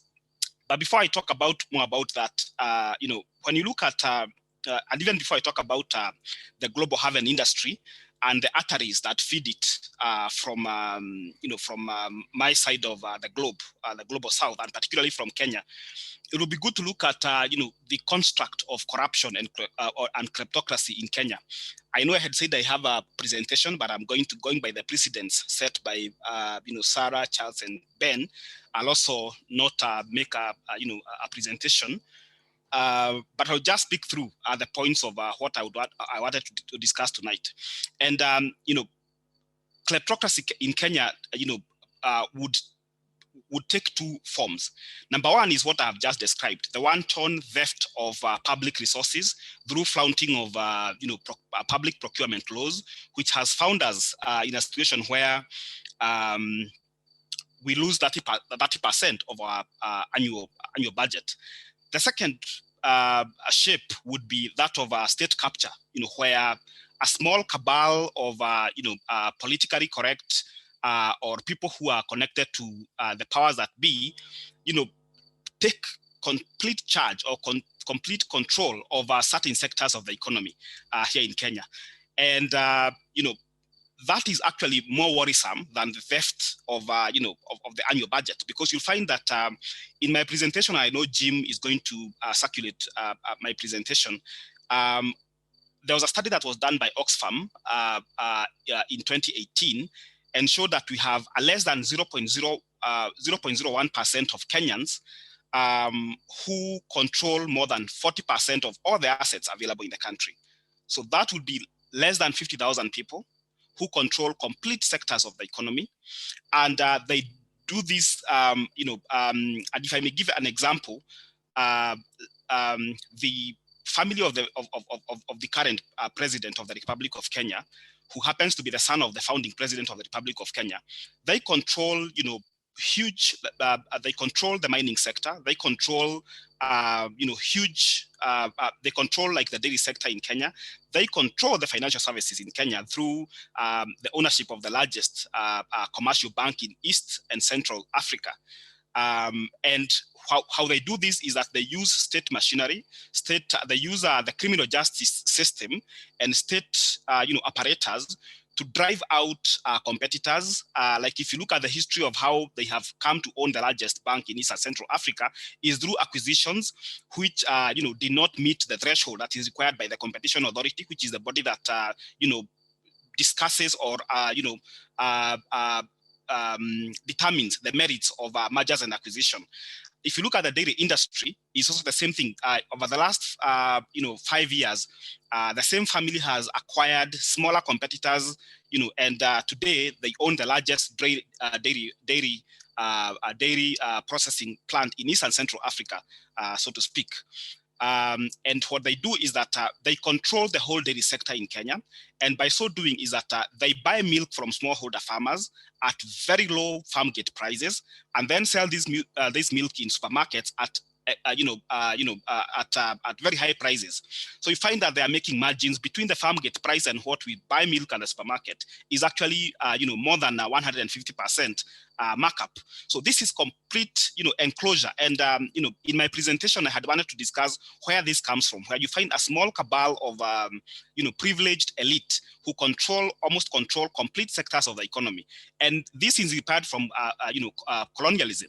At the turn of the century, when the British colonial administration set foot in Kenya, they drove out native populations from rich agricultural lands, and this can also be traced back to the Industrial Revolution, the Agrarian Revolution, where the aristocrats would enclose the enclosure sort of economic setup, where they would drive out poor people from agricultural lands and take them to the cities to provide labor for the Industrial Revolution. That was later brought back here in Kenya, where the British settlers would drive out native communities from their indigenous lands, make them poor, deprive them of land so that they can provide labor to the same farms or to the nascent manufacturing industrial establishments that were coming up at the turn of the 20th century. So when Kenya got its independence, and even before independence, how the British did that was to work with local chiefs, and they would elevate these chiefs over and above the local populations. And we can trace this drive for primitive accumulation from the inspiration by the British settlers who propped up chiefs and made them made them elite. And this is what now transcends now even today in the post-colonial period. And what happens is that the children or the families of the chiefs who are working for the British settlers were the ones who could access education. They were the ones who had a foundation in commerce. They were the ones who would be allowed by the colonial administration to own land, and therefore they had a head start. When Kenya got independence, and naturally they are the ones who took over political power. They are the ones who took over when some of the British settlers who were running away from majority black rule, they were the ones who were taking over those pieces of land. That explains why the 0.01% I'm talking about today can be traced back to the colonial chiefs. Their zeons or their descendants are the ones who control, corporate Kenya. They are the ones who control, commercial agriculture in Kenya, and they control all the productive sectors of the economy. And based on this, Jomo Kenyatta surrounded himself, the first president of the Republic of Kenya, surrounded himself with a small group of loyalists, and he would continue, creating space for them. And through the inspiration of, primitive accumulation inspired by colonial administration, they own huge pieces of land. The Kenyatta family alone owns more than 1 million acres in Kenya. That explains the problem of landlessness in Kenya. They control more than 40% of beach property at the coast of Kenya. And, that is, that shows the inspiration of primitive accumulation that transcends all sectors of public Kenya and private sector Kenya. Let me speak about the global haven industry. Initially, you would find that a lot of looted public funds would find itself in in Panama, would find itself in in Jersey and other tax havens. But what has happened is that in the two buckets that I discussed before, you'd find that the people who engage in stealing of public resources, public procurement, flaunting public procurement laws, are the ones who stash their money in tax havens. But the people who control, sectors of the economy, the perpetrators of chronic capitalism and state capture, the ones who control, full sectors of the economy, actually accumulate and keep their wealth here in Kenya.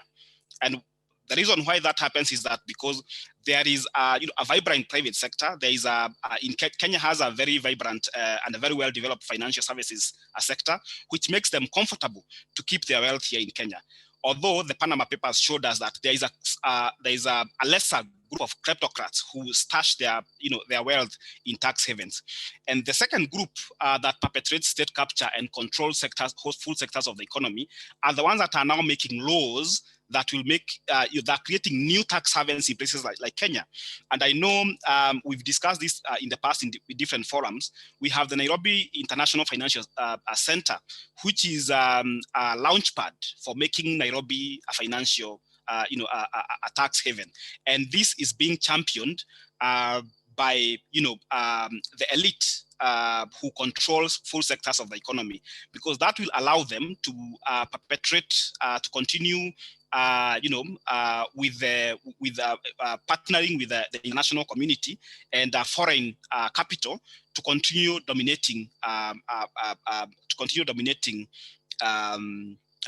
these sectors of the economy and continue accumulating even more wealth. So in summary, corruption and kleptocracy in Kenya has become so convoluted that it not only becomes difficult to combat, but it becomes difficult to intellectually discipline corruption, in a sense that as intellectuals, or maybe people in the academy, or people who would want to do something about corruption, you even wonder, where do you start? Because do you want to first start fighting crony capitalism, or do you want to start fighting the privilege of public resources by small-time accountants at the Ministry of Finance who are stealing a few thousand Kenya shillings? Or do you want to combat an elite that grows deep and has roots way back to pre-independence, and has business associates not even locally, but even within the international community? And over and above that is that, as Sarah was describing, the allure of primitive accumulation has made corruption so fashionable that it's not just celebrated, but it has now become institutionalized. Never mind that we do have, an assortment of laws, of institutions purportedly or ostensibly put to combat corruption. So, in terms of what are the solutions, or where do we see what is the future, or what are the points of intervention? I want to agree with Ben Judah in terms of strengthening laws, strengthening institutions, but more importantly, a call to action to the public, and more public awareness and shouting of and making noise about these issues.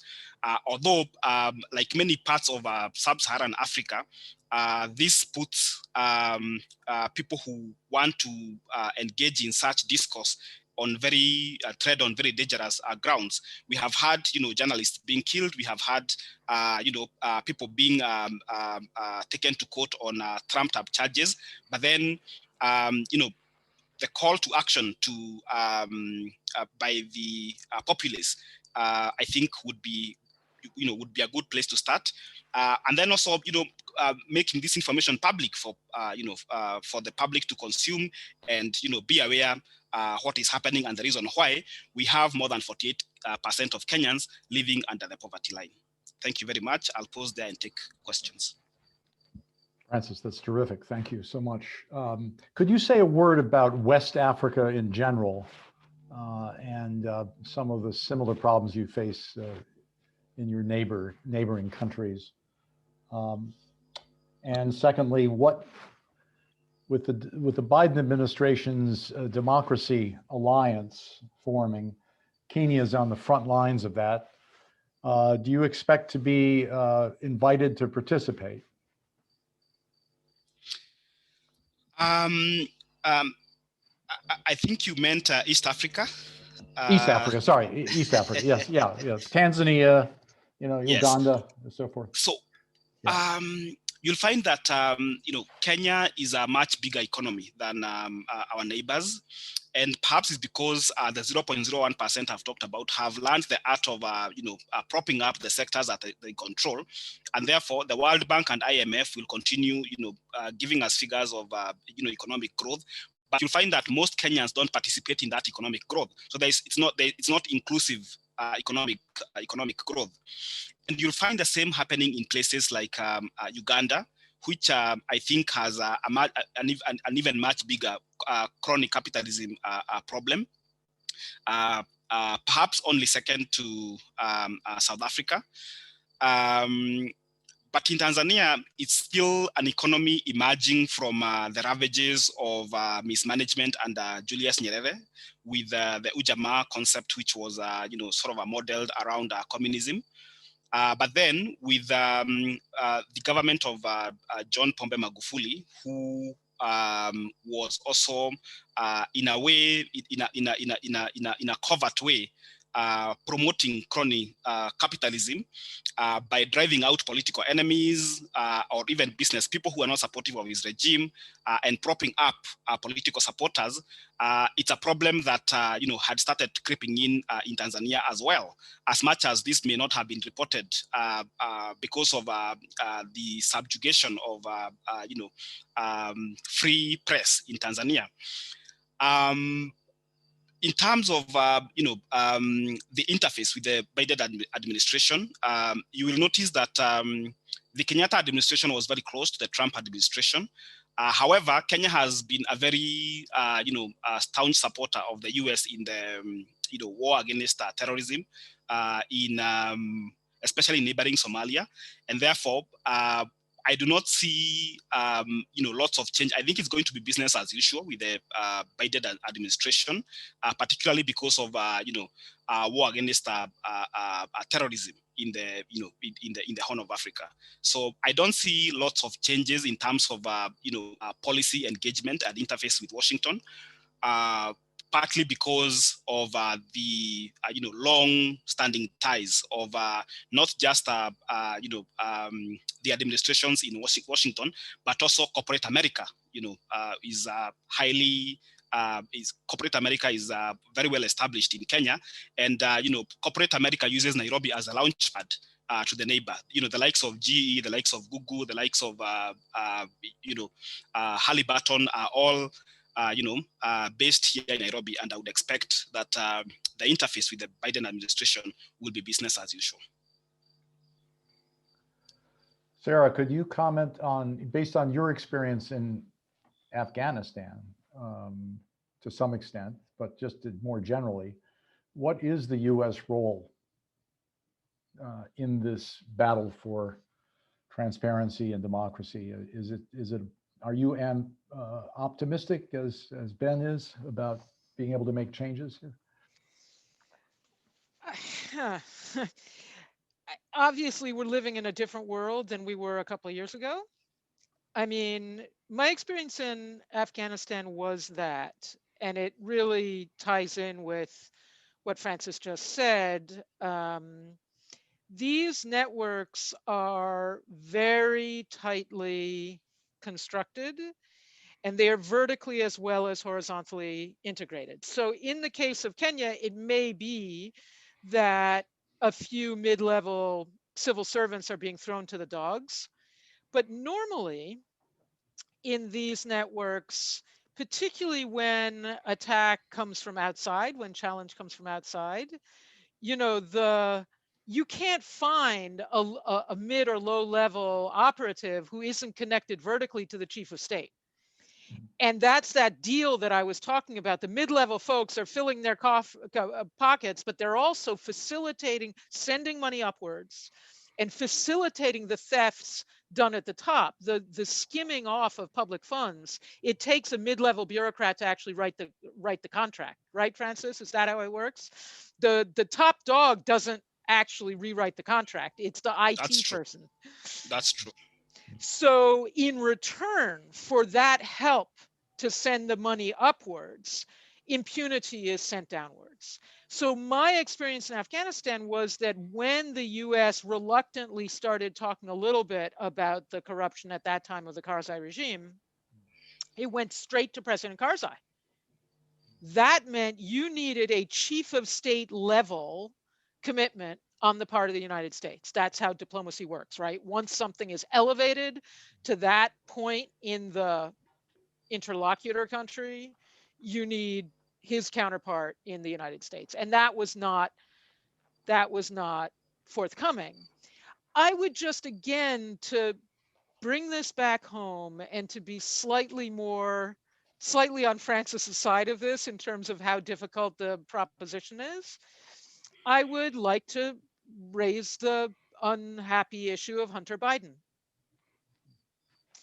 So Joe Biden has found it impossible to state that that arrangement was wrong. Not just it didn't look good, but it was wrong.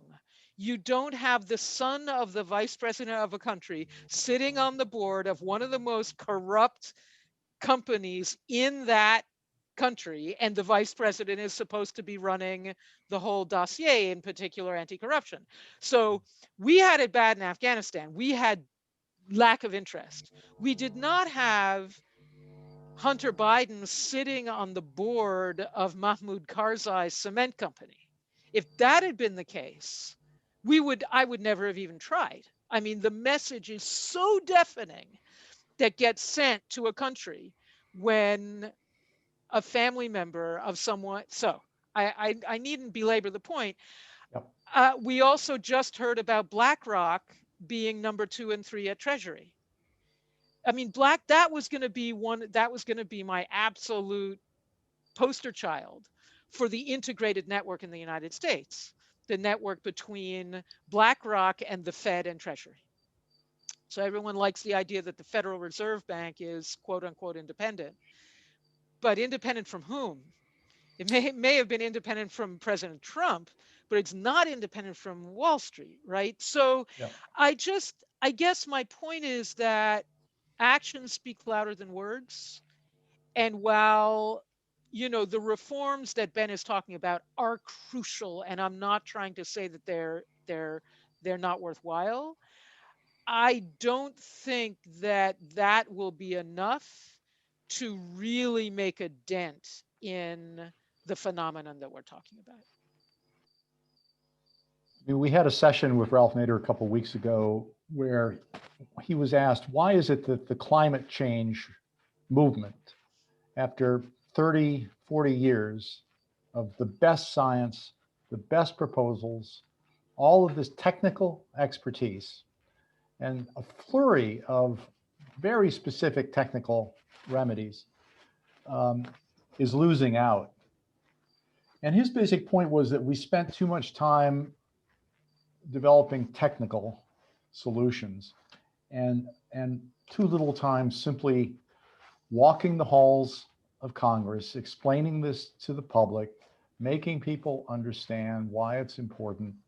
And we also kind of bought into the whole climate change language. So instead of talking about, this is going to destroy our forests, or this is going to make it unlivable in your neighborhood, we talked about CO2 and the atmosphere and so forth. Anyway, my point is, I love the idea of having simple proposals that people can't run away from. And maybe the demand we make here is we've had, 75 years of the global haven industry. We've had all this archipelago of offshore havens having its way with us. And in fact, a lot of the activity has moved onshore. So a lot of the secrecy, as we've heard about China, Kenya, the domestic elites are moving their wealth not into anonymous vehicles. It's happening in the United States as well. Something like 40% of the real estate in New York is anonymously held. So the question is whether we can't simply make some simple demands like, let's end havens. Why are they permitted?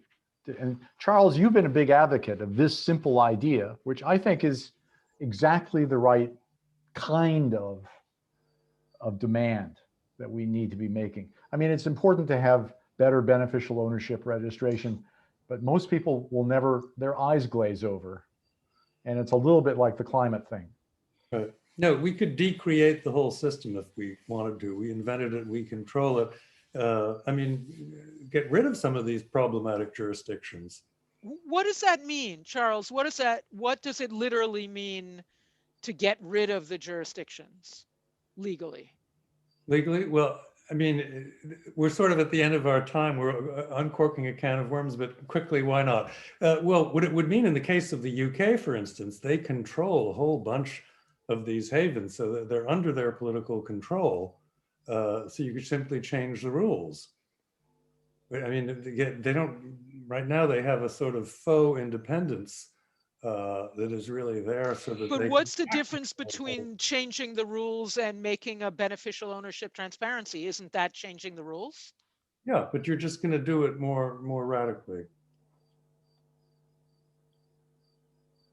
Ben, what's your thought on this subject? My thought on this is the answer to your question is really a two-track approach, is that there need to be people who dedicate their lives to building what can potentially be a hegemonic, progressive, center-left bloc that can institute these simple demands. And there need to be people who work with the system in a centrist position in order to make sure that positive reforms can happen in the absence of that bright future day. In the context of the UK, what we're talking about is sort of two things. We're talking about transparency legislation and we're talking about tax legislation. And Charles is right that you could simply incorporate these territories into the United Kingdom and end their existence as semi-independent or pseudo-independent entities. That would be a way. There are also a lot of interesting proposals that are currently under discussion in parts of the Treasury and in parts of the administration about kind of global minimum taxation. There are interesting ideas in the OECD, and I think that those should be engaged with. Great. Parvez, did I get that right? Can you? Yes, you got it right. Thank you. Can you hear me well? Yes. Thank you. My question is for Sarah. Sorry, you mentioned Afghanistan, my home country. Assalamu alaikum. Wa alaikum assalam. So there is a powerful kleptocratic network in Afghanistan. Usad Atta, Abdurrashid Dostum, Koch, Mahmoud Karzai, just to name a few. On the other side, if you look at the Taliban, there has been some studies which look at the motivation of the Taliban. And the finding is interesting. So their first motivation is money. Second, local grievance. Third, ideology or religion. So the new peace settlement between the Taliban and the United States show that the war is not ideological or for the cause of Islamic as previously claimed. So the Taliban has intensified their violence and killed thousands of Afghans while not attacking the US forces. So now we are having a peace settlement between the Taliban and the US, and there is also upcoming peace settlement negotiation between all parties. So talking about Kleptocratic network, just 2 days ago, President Ashraf Ghani said that 50% of the domestic revenue is stolen, which shows that there is these network which steal even the domestic revenue. So my question is, do these networks jeopardize prospect of peace for Afghanistan? Now that we have peace between Taliban and the US, and we will have a peace negotiation soon in Turkey. There is a conference next month. These networks are getting together to talk about future of Afghanistan, about peace. So they have jeopardized prospects of peace. Now, how can we have peace with these networks talking, sitting around the table? Sarah, if you can talk about that. Also, what has been the role of the foreign forces there? You also talk about the foreign influence when it comes to Kleptocratic Network. Thank you. That's a lot. Again, at 5:30. What part of the country are you from, Parvez? I've lived most of my life in Kabul, but originally I'm from Nangarhar, but I've Okay. traveled most of the country. Okay, so I lived in Kandahar, so that's my perspective. And I don't want to go again too deep down in Afghanistan, only road. Let's see if we can open it out a little bit broader, because I think the answer I would give applies to a lot of conflict and post-conflict countries, where there's a kind of deal that's made, and the spoils are distributed among kleptocratic networks and violent groups that want a share of the take, right? So my neighbors in Kandahar would tell me, basically the Taliban shakes us down at night and the government shakes us down in the daytime. Like, why would we put ourselves out to, when both sides are equally hostile to our interests? The Taliban slap us on this cheek and the government slaps us on this cheek, kind of thing. And so what you have that's so frustrating in so many of these places, the vast majority of the population, at least my friends and neighbors, detested both sides, detested the Taliban and detested the government, because neither had the interests of the ordinary people in mind. And so a peace negotiation, what does it do? It takes the detested segments of, the detested forces and splits the country up between them. And so I think that situation is very much not conducive to long-term peace. And you can look at the Balkans as another example where, you don't have a semi-genocide going on, but are the Balkans functioning as a peaceful, healthy, thriving part of the world? They're not, because the peace group, the kind of peacemaking, the people who are behind pushing negotiations in these situations, often don't see past that kind of buy-off settlement.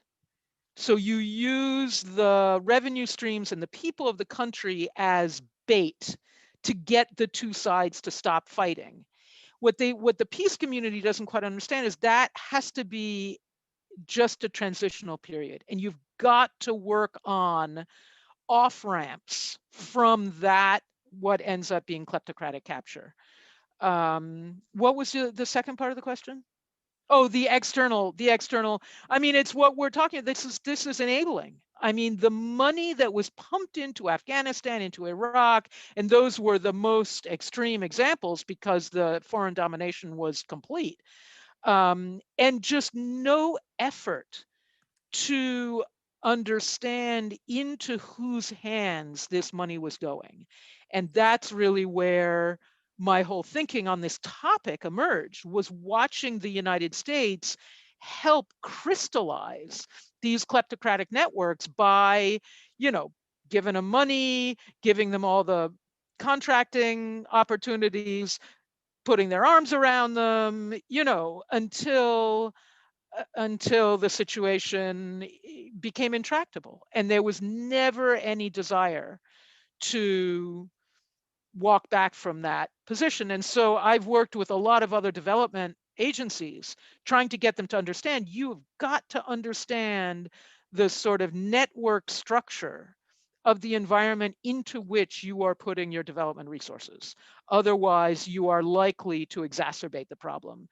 A parallel also is the concern with migration and Central America for the United States.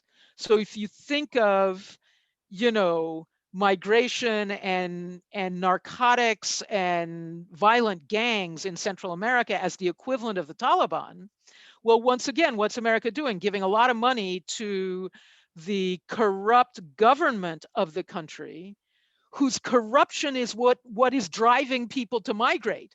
But instead of working to reduce the corruption of the government, we're actually reinforcing the corruption of the government, if the government promises to help stem migration, just as we've done in Afghanistan, if the government would help us stem the Taliban.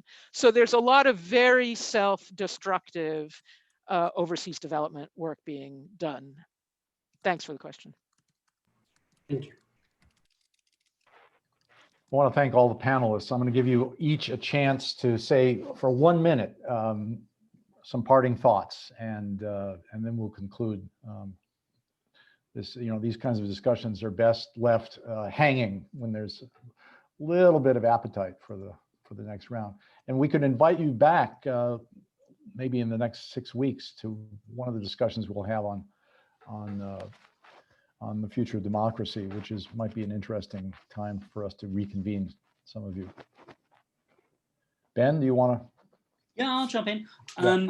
I think an important point to make is that the struggle against kleptocracy and corruption is a multi-level process. It's a multi-level game, if you want. It takes place in various different locations around the world, and it takes place in various different institutions. And I don't think that there's one silver bullet to it. I think that it requires activists on the ground with their strategies and strategies that works for them. It requires people who are insiders with political systems in the West or elsewhere. It requires people who are oppositional and people who are activists from the outside. It requires at times for this to be pushed into a foreign policy context, and it requires at times for it to be pushed in a domestic context. I do, however, think that overall, if we want to achieve a real radical overhaul of the way that sort of global money flows are distributed, it requires building kind of stronger center-left parties in the United States and elsewhere, and in those key countries that are the sort of key components of the financial system. But until that can be achieved, I think there's all kinds of roles that people can play. So that would be my parting words for the participants. Charles? I would just add that I think it's worth looking at just how we would decreate the system, looking at the plumbing and seeing how we could rip it out. That could be an interesting class. There are a lot of people thinking about that. Francis?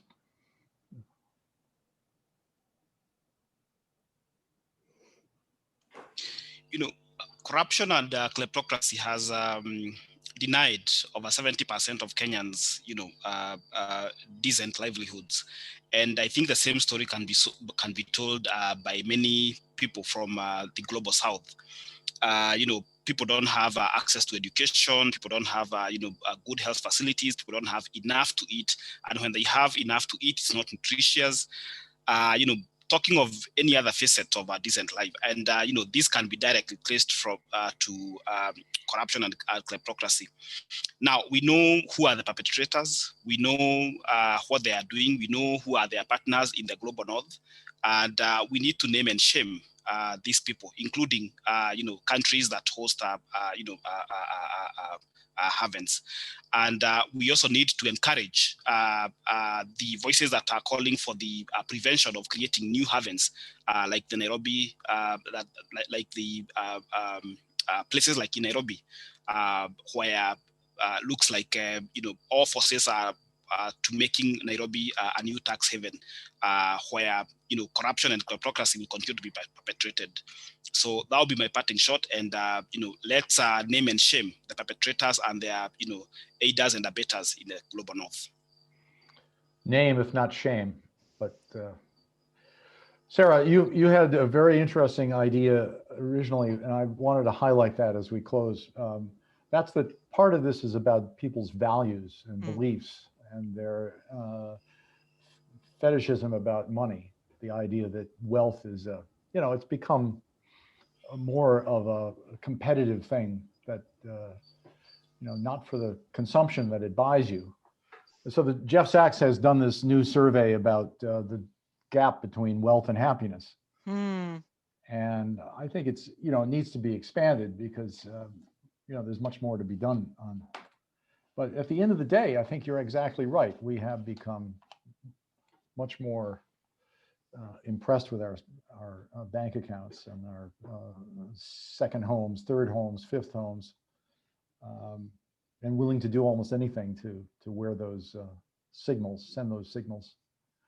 But anyway, give us a few parting words of wisdom from your perspective here. I think you've had enough of my words. I would just reinforce Ben's fundamental point that it's going to take all of us, guys, every one of us bringing all of our different talents and inclinations and unexpected, yens and unexpected skills to this fight. So find some piece of it and get into it, because seriously, it's the most important fight facing our generation. Thank you very much, people. See you next week to talk about Thank you. the global drug problem. Thank you, Jim. Pharmaceutical problem. Thank you. Thank you very much. Thomas. Very much. Thanks, everybody. Thank you, Sarah, Thomas, Charles.